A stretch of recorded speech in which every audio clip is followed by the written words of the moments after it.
pada saat saya mendampingi Pak Roy Suryo dan Ibu Dr. Tifa, ya, saat akan dipaksa untuk dilakukan pemeriksaan kesehatan ke Rumah Sakit Kramat Jati, Rumah Sakit Polri Kramat Jati, ada 2 orang penyidik dari Reskrim 2 orang perwira pertama. Saya tanya, ya, saya ajak dialog. Saya bilang setiap tersangka itu berhak didampingi oleh penasihat hukumnya 1 kali 24 jam. Setiap saat dia berhak minta kehadiran penasihat hukum. Itu sesuai dengan hukum acara pidana. Kemudian tadi penasihat hukum sudah bicara dengan saya dan saya minta membuat surat kepada Dirkrimum untuk pemeriksaan kesehatan tidak perlu dibawa ke Rumah Sakit Polri Kramat Jati, cukup didatangkan dokter dari bidang dokter kesehatan di Polda Metro Jaya. Dan menurut penjelasan anggota yang ada di Direktorat Tahanan dan Barang Bukti, saya tanya, biasanya memang kalau pemeriksaan kesehatan itu didatangkan dokter dari bidang dokter kesehatan Polda Metro Jaya.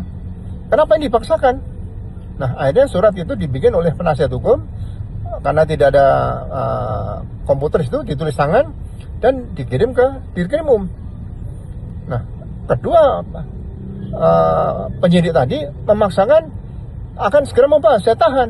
Loh, Anda sebagai seorang penyidik masih aktif, saya purnawirawan Polri, seorang perwira tinggi, mantan Wakapolri, tolong hormati sedikit. Saya minta tunggu waktu bagaimana keputusan di Reskrim setelah menerima surat dari penasihat hukum.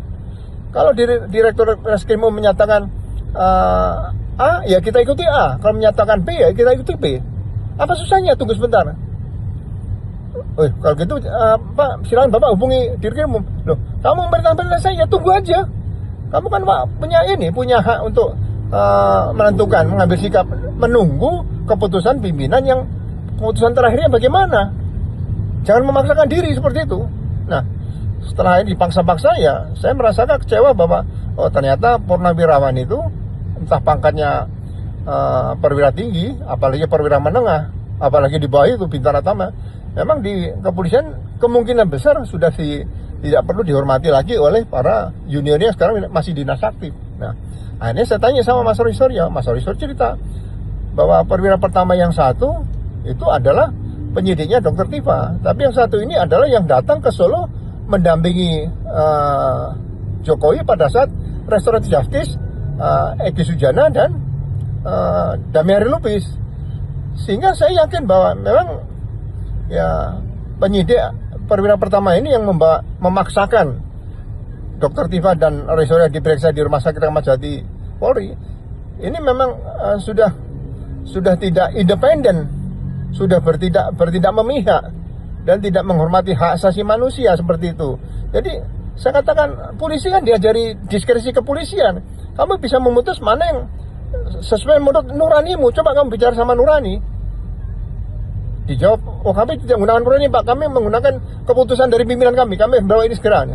Loh, karena saya nggak dianggap, saya juga merasa ya udahlah, kalau memang purnawirawan sekarang nggak dianggap, ya dengan kepemimpinan Pak Kapolri sekarang, ya udah silakan itu, laksanakan itu, hak kamu seperti itu.